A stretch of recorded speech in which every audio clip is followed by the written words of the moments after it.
کاف لیگ کی صفوں کے اندر ذرا تھوڑی سی ہلچل مچائی ہے کہ یہ جناب یہ کیا ہو رہا ہے ہمارے پاس، کیونکہ وہاں پر یہ جو باتیں ہوئیں وہ وہاں تک بھی پہنچ گئیں، یعنی کاف لیگ تک بھی پہنچ گئیں، اور ان کو اس بات کا احساس ہوا کہ یار یہ اب ہم سے جان چھڑانے کے چکروں میں پڑ گئے ہیں، کیونکہ جو آپ کو پتہ ہے یہ جو ڈیولپمنٹس ہوتی ہیں یہ پولیٹیکل لوگ ایک دوسرے کے ساتھ بھی ڈسکس کرتے ہیں، اگر ڈسکس نہ کریں تو ہم جیسے لوگوں تک یہ اطلاعات کہاں تک پہنچے۔ اب جب یہ ڈسکشن ہوتی ہے، یہ معاملات دونوں طرف ایک دوسرے کے ساتھ میٹنگ منٹس، یہ جو اجلاسوں کے اندر ہونے والی گفتگو ہے، یہ جب شیئر ہوتی ہے تب ایک ابال بن جاتا ہے، اور اب یہ ابال اب دوبارہ نئے سرے سے بننا شروع ہو گیا ہے، اور کاف لیگ نے اس حرکت کا بہت برا منایا، اور اب تو آرمی چیف کا جنرل قمر جاوید باجوہ صاحب کا بھی فون آ گیا چودھری شجاعت کی عیادت کے لیے، نواز شریف صاحب کو بھی فون آ گیا، آصف علی زرداری صاحب بھی مل گئے، حمزہ شہباز صاحب کی بھی ملاقات ہو گئی، اور اس کے ساتھ مولانا فضل الرحمان صاحب نے بھی کل فون کر دیا۔ تو اس ساری صورتحال میں کاف لیگ اپنے آپ کو بالکل یہ سمجھ رہی ہے کہ جناب ہم اتحادی ہونے کے باوجود وہ نکے ہی ہیں، اور ہمیں انہوں نے ہمارے ساتھ وہ جو ہوٹلوں کے اوپر جو تھڑے ہوٹل پہ میزیں صاف کرنے والے بچے نہیں ہوتے جنہیں کہ وہ کہتے ہیں چھوٹے ادھر آ، ہمیں انہوں نے یہ چھوٹا ہی سمجھ لیا ہے، لہٰذا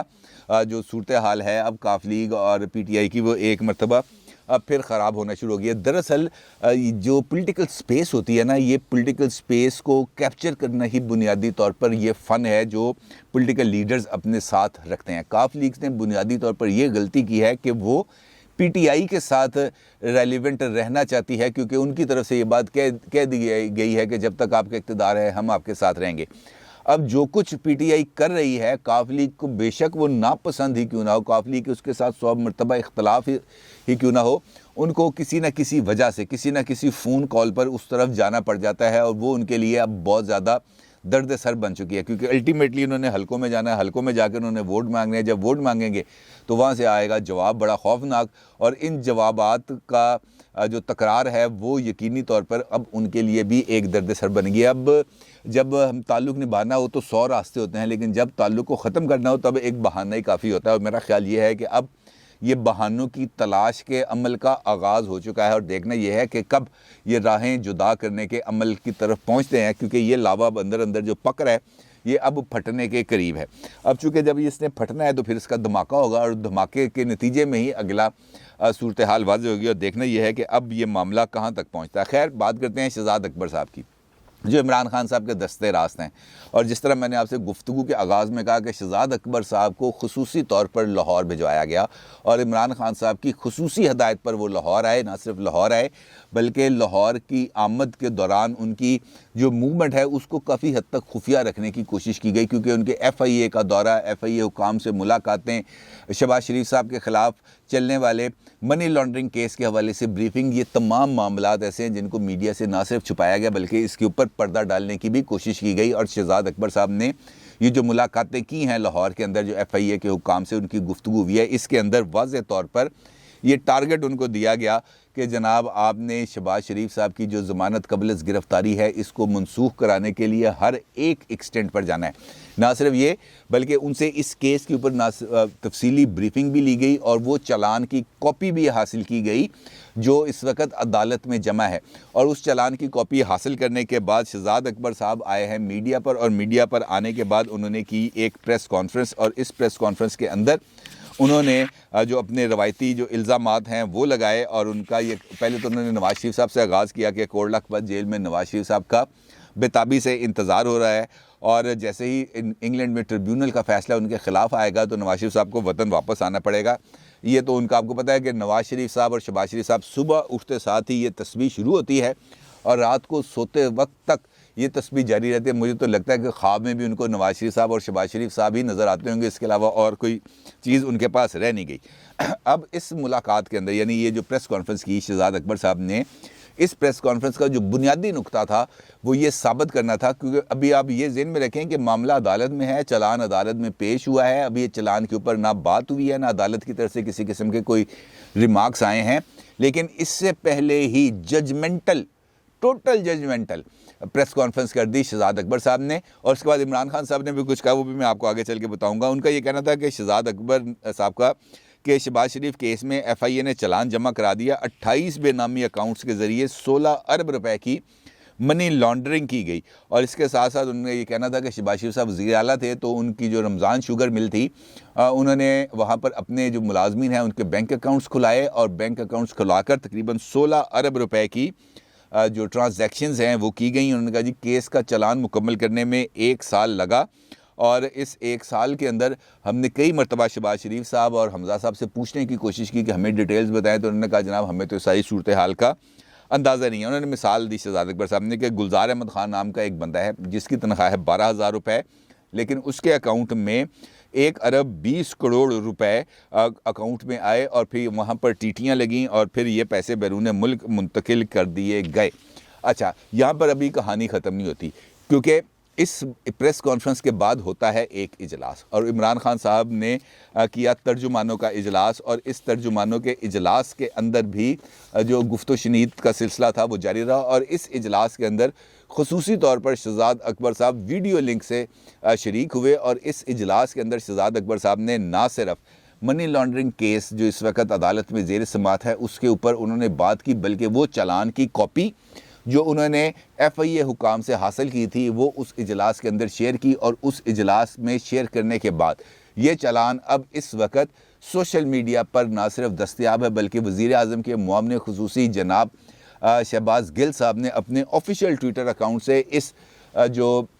چالان ہے اس کی جو ڈیٹیلز ہے وہ شیئر کی ہے۔ یہ تصاویر اس چالان کی آپ اپنی سکرین پر بھی دیکھ سکتے ہیں، اور جس کے اندر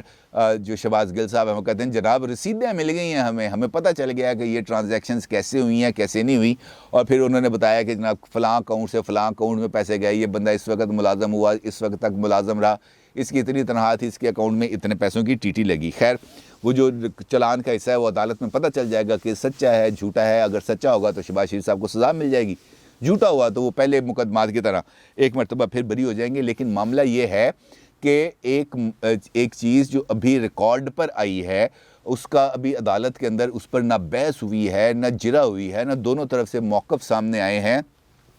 اس سے پہلے ہی ہم نے میڈیا کے اوپر ٹرائل کا آغاز کر دیا ہے جو حقیقی معنوں میں بہت زیادہ غلط ہے۔ اب اس ترجمانوں کے اجلاس میں آپ کو بتائیں عمران خان صاحب ترجمانوں کا اجلاس کرنے میں تو ثانی نہیں رکھتے، ترجمانوں کا انہوں نے پھر اجلاس کیا، اور شہزاد اکبر صاحب جس طرح میں نے آپ کو بتایا وہ بھی وہاں پہ شریک تھے، اور عمران خان صاحب نے ترجمانوں کو بلا کر ڈٹے رہنے اور مخالفین کو ناکوں چنے چبوانے کا ٹاسک دے دیا ہے، اور خاص طور پر جو دو انہوں نے اہم ترین اس معاملے میں ان کو ہدایت دی ہے، ایک تو دیا انہوں نے جناب جسٹس وجی الدین صاحب کے حوالے سے کہ وجی الدین صاحب جو مرضی گئیں ان کا آپ لوگوں نے ہماری سوشل میڈیا ٹیم نے اور ہماری حکومت کی طرف سے کسی قسم کا کوئی جواب نہیں جائے گا، کیونکہ اب آپ کو پتہ ہے کہ اگر حکومت کی طرف سے کوئی بات آتی ہے تو جواب آ جاتا ہے وجی الدین صاحب کی طرف سے، اور وجی الدین صاحب کا جواب کو لوگ ویٹیج دیتے ہیں کیونکہ ان کی جو ریپوٹیشن ہے اس کے اوپر کسی کو کوئی سوال نہیں اٹھانا پڑتا۔ بلکہ آپ کو مجھے یاد آیا کہ کل شاہ زیب خان زادہ صاحب کے پروگرام میں فواد چودھری صاحب مدعو تھے، اور معاملات اسی والے سے ہوتے کیونکہ کل فواد چودھری صاحب نے جب میڈیا ٹاک کی وہاں پر ان کا یہ کہنا تھا کہ وجی الدین صاحب کا جو بیان جن ٹی وی چینلز نے چلایا ان کے اوپر بھی ہم مقدمات کریں گے، ہم ان کو بھی نوٹسز بھیجیں گے، تو جس کے اوپر لوگوں نے کہا یار یہ کیا بات ہے، میڈیا پر آ کے کوئی بھی بندہ کوئی بھی بات کرتا ہے میڈیا اس کو نشر کر دیتا ہے، اب یہ تو نہیں ہو سکتا کہ وہ ٹرانسمیشن روکیں اور فوری طور پر موقف لینے پہنچ جائے ان سے کہ جناب ہمیں دستاویزی ثبوت ہے، ایسا میڈیا کے اندر ہوتا نہیں ہے، اور ایک چیز آتی ہے وہ چیز چل جاتی ہے، اس کے بعد آگے پروسیس شروع ہوتا ہے، جبکہ سیاست کے اندر یہ والے جو بیانات ہیں یہ چلتے رہتے ہیں، کیونکہ اگر یہ والی بات ایسے نہ ہوتی تو عمران خان صاحب جو کنٹینر پہ چڑھے تھے اور بے شمار ان کی طرف سے بیانات داغے گئے تھے، یہ 35 پنکچر والی بات عمران خان صاحب کی طرف سے کی گئی تھی کہ جناب نجم سیٹھی صاحب جب چیف منسٹر پنجاب تھے کیئر ٹیکر تو ان کی ہدایت پر 35 ایسے حلقے تھے جہاں پر مسلم لیگ نون اور پی ٹی آئی کے درمیان مارجن بہت زیادہ کم تھا، اور خصوصی ہدایت پر وہاں سے مسلم لیگ نون کو جتوایا گیا۔ وہ 35 پنکچر والی بات عمران خان صاحب سے کی تھی، لیکن جب ان سے ثبوت مانگنے کا ٹائم آیا تو انہوں نے کہا جناب میں نے تو یہ سیاسی بات کی تھی، اس کا حقیقت کے ساتھ کوئی تعلق نہیں۔ تو یہ جو سیاسی بیان ہوتے ہیں ان کا حقیقت کے ساتھ یقینی معنوں میں کوئی تعلق نہیں ہوتا۔ اب فواد چودھری صاحب کو بلایا انہوں نے، اور فواد چودھری صاحب نے آ کر ان سوالات کا جواب دینے کی بجائے عجیب بے ڈھنگے انداز کے اندر جگت بازی شروع کر دی، جس پر شاہ زیب خان زادہ صاحب نے ان کو روکا اور کہا کہ جناب فواد چودھری صاحب ہم نے آپ کو ایک سنجیدہ موضوع پر ایک سنجیدہ گفتگو کے لیے بلایا ہے، آپ ملک کے وزیر اطلاعات ہیں، اسی لیے آپ کو دعوت دی ہے، لیکن اگر آپ نے اسی طریقے سے جگت بازی کرنی ہے تو رات 11 بجے خبرناک آئے گا، آپ اس میں چلے جائیں۔ یہ سنجیدہ معاملہ ہے، اس پر سنجیدگی سے ہی بات کرنی چاہیے۔ تو جس پر فواد چودھری صاحب نے کہا آپ بالکل ٹھیک کہہ رہے ہیں، یعنی وہاں پر بھی ڈھٹائی کا ایک ایسا لیول تھا جس کو کسی بھی صورت چیلنج نہیں کیا جا سکتا۔ خیر، عمران خان صاحب نے یہ ہدایت دی اور اس کے ساتھ ساتھ انہوں نے یہ ہدایت دی کہ کابینہ کے اندر ہم نے ایک معاہدے کی منظوری دی ہے۔ معاہدہ کیا ہے؟ معاہدہ یہ ہے کہ انگلینڈ کے ساتھ ہم نے ایک ایم او یو سائن کرنا ہے اور اس ایم او یو کی منظوری دے دی ہے فیڈرل کیبنٹ نے، اور ابھی یہ جانا ہے برطانیہ نے اور اس کے بعد وہاں پر دستخط ہونے ہیں، لیکن ابھی تک وہ نہ برطانیہ پہنچا ہے نہ برطانیہ میں دستخط ہوئے ہیں۔ لیکن سوشل میڈیا ٹیم کو یہ ہدایت کر دی گئی ہے کہ اس معاہدے کو ہائی لائٹ کیا جائے سوشل میڈیا پر، اور یہ کہا جائے کہ برطانیہ کے ساتھ معاہدہ طے پانے والا ہے اور ہم نواز شریف صاحب کو یوں کر کے چٹکی بجاتے ہی پاکستان واپس لے آئیں گے، اور اس ساری صورتحال کو پروپیگنڈا ٹول کے طور پر استعمال کیا جائے۔ اور ساتھ ساتھ عمران خان صاحب نے کہا کہ یہ میڈیا وار کا ٹائم ہے، اور میڈیا وار ہم نے ماضی میں بھی لڑی ہے، اور جب ہم اپوزیشن میں تھے تب سوشل میڈیا نے ایسا رول پلے کیا جس کے نتیجے میں ہم نہ صرف اقتدار میں آئے بلکہ ہم نے مخالفین کو ناکوں چنے چبائے۔ اب بھی وہی وقت ہے جہاں پر ہمیں سوشل میڈیا کے پلیٹ فارم کو اچھے طریقے سے استعمال کرنا ہے اور رائے عامہ ہموار کرنی ہے۔ ہمیں اب بھی ویسی اسپرٹ کی ضرورت ہے، اگرچہ ہمارے پاس مشکلات بہت زیادہ ہیں۔ انہوں نے اس بات کا اعتراف کیا عمران خان صاحب نے کہ مشکلات بہت زیادہ ہیں، چیلنجز بہت زیادہ ہیں، حالات بڑے مشکل ہیں، لیکن آپ نے گھبرانا نہیں ہے، آپ نے ڈٹے رہنا ہے۔ ہم کبھی نہ کبھی مشکلات پر قابو پا لیں گے۔ یعنی ایک مرتبہ پھر یہ جو ٹوپی گھمانے والا جو سلسلہ ہے، یہ ٹوپی گھمانے کا عمل کا آغاز ہو رہا ہے۔ نواز شریف صاحب کو بھی ٹارگٹ کیا جائے گا، شہباز شریف صاحب کو بھی ٹارگٹ کیا جائے گا، اپوزیشن کی دیگر جماعتوں اور ان کی قیادت کو بھی ٹارگٹ کیا جائے گا۔ معاملہ صرف اور صرف یہ ہے کہ جناب لوگوں کی توجہ حقیقی مسائل سے ہٹا کر نان ایشوز کی طرف لگائی جائے، تاکہ لوگ یہ نہ پوچھ سکیں کہ جناب اکانومی کیسی ہے، مہنگائی پر کب قابو پائیں گے، مافیاز کو کیسے کنٹرول کریں گے، ادویات کی قیمتوں کو کیسے کم کیا جائے گا۔ اس طرف حقیقی عوامی مسائل سے توجہ ہٹائی جائے اور غیر حقیقی مسائل کی طرف لوگوں کو ان کی توجہ کو ڈائیورٹ کیا جائے، تاکہ ہم اپنے آرام سکون سے حکومت کرتے رہیں۔ لیکن میرا خیال ہے کہ اب یہ وقت اس حوالے سے گزر چکا ہے، اب لوگوں کو صحیح اور غلط کا خاصا ادراک ہو گیا ہے۔ دیکھنا یہ ہے کہ شہزاد اکبر صاحب نے یہ جو ابھی ایک جو جسے ہم کہہ سکتے ہیں قانونی قسم کی شرارت کی ہے، اس کا جواب اور اس کا رد عمل کیسا آتا ہے۔ اپنی رائے کا ضرور اظہار کیجیے گا۔ آپ کا بہت شکریہ۔ اللہ حافظ۔